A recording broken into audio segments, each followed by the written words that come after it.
Assalamualaikum warahmatullahi wabarakatuh. Selamat malam dan salam sejahtera untuk para sahabat dan para netizen media sosial dimanapun Anda berada. Pada malam hari ini kita dengan santai tapi juga melakukan kajian dan diskusi serius. Di paparan awal ini kajian kita akan saya beri tema tentang tahun-tahun politik jelang 2024. Beberapa subtema tentu akan kita kaji, akan kita diskusikan secara serius dan sungguh-sungguh. Kajian pertama berkaitan dengan bagaimana pelembagaan demokrasi dan konsolidasi politik dan konsolidasi partai politik di Indonesia menghadapi konsolidasi dan transisi demokrasi jelang pemilihan umum 2024. Setelah kesepakatan bersama untuk melaksanakan pemilihan umum yang akan dilangsungkan pada tanggal 28 Februari 2024 dan pemilihan kepala daerah yang akan dilangsungkan pada November 2024, tentu saja banyak catatan-catatan kita, banyak kajian dan banyak juga sosialisasi yang diperlukan untuk kita melakukan semacam pendidikan politik bagi masyarakat atau civic education, bahwa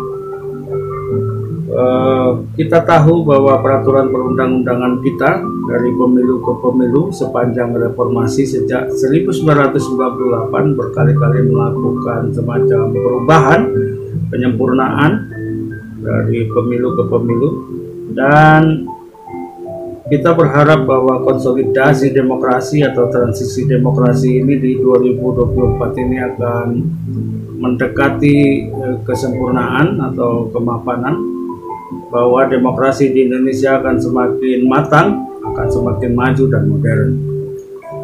Di seri 1 tentu kita akan mendiskusikan tentang beberapa hal yang berkaitan dengan kelembagaan partai politik, bagaimana dengan partai-partai politik yang ada di Indonesia yang seyogianya harus semakin maju dan modern dan profesional, didukung oleh perangkat-perangkat penyelenggaraan organisasi yang modern pula. Tentu kajian-kajian ini akan kita ulas berdasarkan analisis yang dilakukan oleh, atau kajian yang dilakukan berdasarkan teori mile wiring dan Scully berkaitan dengan kelembagaan partai politik sebagai sebuah studi yang dilakukan oleh mereka di negara-negara Amerika Latin, tentu sebagai sebuah perbandingan untuk melihat bagaimana partai politik sebaiknya dijalankan. Ada 4 variabel penting yang dikemukakan oleh Mile Wiring ini dan Scully tahun 1995, diantaranya yang pertama adalah bagaimana pola kompetisi partai politik atau volatility. Kompetisi atau partai politik ini atau volatility ini berlangsung begitu tidak terlalu signifikan. Bayangkan beberapa pemenang partai pemenang pemilu di Indonesia itu 2 kali berturut-turut yang dimenangkan oleh Partai Demokrasi Indonesia Perjuangan. Yang kedua yang akan kita lihat bagaimana hubungan partai politik dengan masyarakat. Hubungan partai politik dan masyarakat tentu berkaitan pula dengan variabel pertama tadi tentang pola kompetisi partai. Pola kompetisi partai itu sudah berlangsung ketika pencalonan para kandidat, baik yang akan mencalonkan diri di legislatif maupun di eksekutif. Para calon-calon eksekutif misalnya seperti kandidat presiden, gubernur, bupati, dan wali kota harus mendapatkan semacam rekomendasi dari partai politik untuk maju dengan beberapa persyaratan.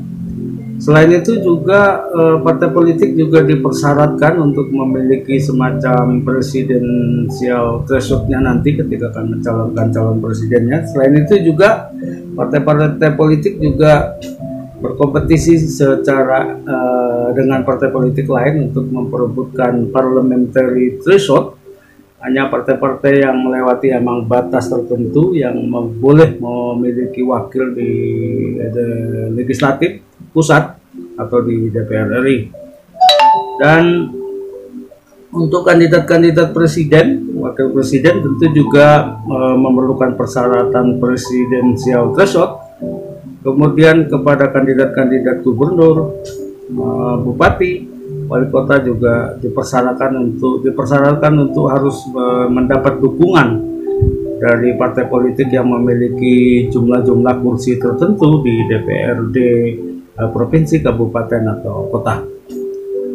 Para sahabat sekalian, seri pertama ini nanti akan semakin kita dalami tentang bagaimana ketokohan figur-figur partai politik itu melegitimasi partai politik, dan bagaimana pengelolaan organisasi partai politik yang dilakukan oleh partai-partai yang ada di Indonesia.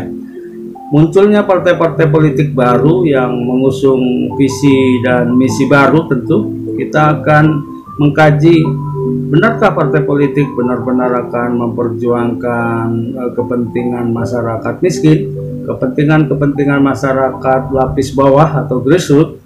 Bagaimana bagi para pemilih, bagi para calon pemilih yang tidak memiliki identitas atau warga negara tanpa masyarakat tanpa warga negara karena tidak memiliki identitas, tidak memiliki kartu tanda penduduk, tidak memiliki kartu keluarga, dan yang lain-lain.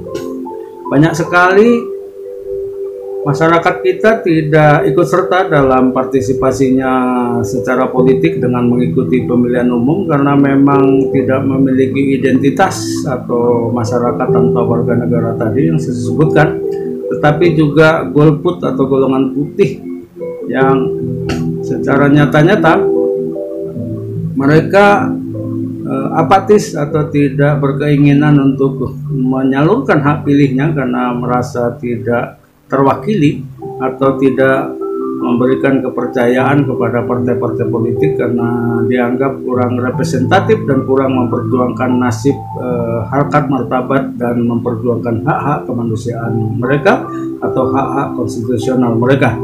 Dari pemilu ke pemilu, para sahabat sekalian, golongan putih atau golongan yang tidak berpartisipasi ini cukup besar sekali, hampir mencapai 40-60%, bahkan puluhan juta, 40 juta lebih, hampir sampai 60 juta begitu ya. Setiap pemilu ke pemilu juga mereka tidak tersentuh atau tidak memiliki akses untuk menyalurkan hak politiknya. Juga disebabkan oleh kebutuhan kelompok-kelompok periferial, kelompok-kelompok miskin ini di perkotaan termasuk di pedesaan yang mereka lebih baik mencari nafkah untuk menghidupi mereka pada hari itu juga. Apa yang didapat hari itu yang akan dimakan pada hari itu juga. Kelompok-kelompok rentan dan kelompok-kelompok miskin ini yang semestinya setiap tahun dari pemilu ke pemilu harus disentuh, harus didampingi, dan harus diadvokasi. Saya kira kemunculan partai-partai baru untuk membidik masa baru dengan ini, mereka harus konsen terhadap para pemilih di segmen pemilih yang saya sebutkan tadi. Nah, para sahabat sekalian, hal lain yang perlu kita diskusikan adalah bagaimana pengelolaan organisasi partai politik itu. Kita berharap meskipun di setiap partai politik itu sangat dominan dipengaruhi oleh satu orang atau beberapa orang figur politik, figur partai yang sangat berpengaruh dan melegitimasi partai politik, tetapi harapan kita di masa yang akan datang, partai-partai yang sudah eksis, yang existing sekarang, beberapa partai baik yang berada di papan atas, partai-partai di middle, kemudian di partai tengah, kemudian partai-partai di lapis bawah, bahkan ada partai-partai yang hanya memiliki perwakilan di DPRD tetapi tidak memiliki wakil di legislatif pusat. Di masa yang akan datang ini, jelang tahun-tahun politik ini, kita berharap bahwa akan melakukan semacam pendidikan politik dan melakukan semacam penjajakan potensi setiap kandidat yang akan maju berkompetisi baik di legislatif maupun di eksekutif. Penjajakan potensi yang dilakukan melalui konvensi partai politik itu diharapkan akan memberikan pendidikan politik kepada masyarakat, dan kita berharap figur-figur tokoh-tokoh kandidat yang muncul itu bukan ujuk-ujuk atau bukan tiba-tiba, tetapi melalui sebuah proses kompetisi, sebuah proses yang disebut dengan konvensi yang merupakan aspirasi dari rakyat atau masyarakat pemilih di Indonesia. Yang kedua, bahwa kita berharap koalisi dari partai-partai politik, para kandidat yang akan mengisi jabatan-jabatan eksekutif dan legislatif itu juga menjadi sebuah proses pembelajaran politik bagi masyarakat, dan nantinya tentu di 2024 kita sudah mempersiapkan diri, baik para kandidat, baik pelaksananya, baik masyarakat pemilihnya betul-betul menjadi pemilih yang cerdas dan akan memilih pemimpin yang berkualitas sehingga bangsa Indonesia akan maju dan berkelas di tengah-tengah pergaulan dunia internasional. Para sahabat dan teman-teman di media sosial, kajian yang lain yang penting untuk kita kaji nanti di beberapa seri, baik di seri kedua, di seri ketiga, dan seri-seri selanjutnya adalah berkaitan dengan bagaimana pola-pola penyelenggaraan pemilihan umum yang dilaksanakan nanti di 2024 itu sebagai pelaksananya. Dan tentu sesi lain kita secara khusus akan juga melakukan kajian terhadap tim pemenangan kandidat, terhadap konsultan pemenangan, terhadap surveyor, terhadap lembaga penelitian yang konsen terhadap demokrasi dan pemilihan umum. Tentu harus akan kita lihat bagaimana aturan-aturan terhadap mereka dilakukan secara baik, diatur secara baik melalui sebuah regulasi yang betul-betul bisa mendorong pemilu menjadi jujur, adil, dan demokratis ya. Dan langsung umum bebas rahasia dijamin dengan jujur, adil, jurdil. Dan kita juga berharap bahwa pemilu tentu harus memiliki efek terhadap kemajuan dan kesejahteraan masyarakat. Bila demokrasi dan pemilihan umum tidak memiliki relevansi dan hubungan terhadap kesejahteraan, tidak ada berkaitan terhadap kemakmuran masyarakat, tentu demokrasi ini akan ditinggalkan, akan tidak memiliki makna yang penting bagi masyarakat Indonesia. Beberapa seri kajian ini penting untuk segera kita lakukan dan kita sosialisasikan berkaitan dengan sudah ditetapkannya pelaksanaan pemilihan umum di tahun 2024 itu.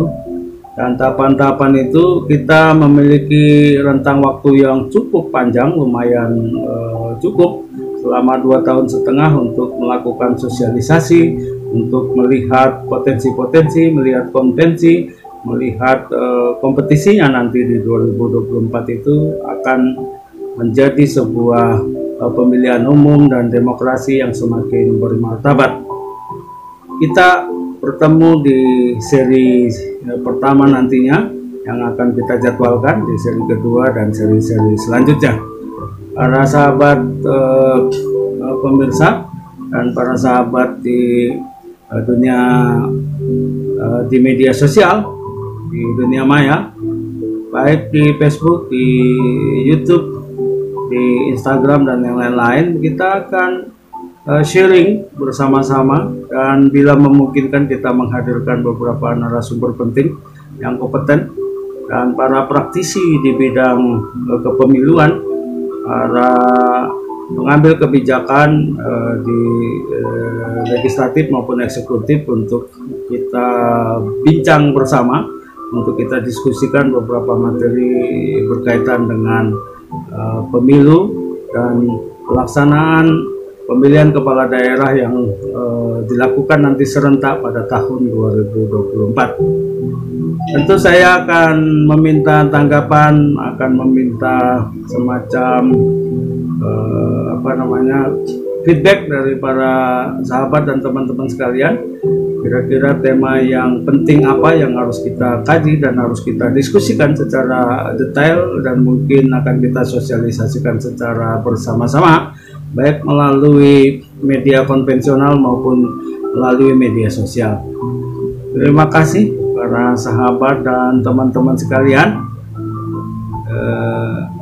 atas partisipasi para sahabat dan teman-teman. Nantinya kiranya kita bisa berdiskusi baik secara webinar maupun secara virtual maupun secara langsung di beberapa tempat, di beberapa daerah, dan kita berharap kita bisa menjadi salah satu yang ikut berpartisipasi untuk kemajuan dan untuk perkembangan demokrasi kita dan untuk kesejahteraan masyarakat Indonesia pada umumnya.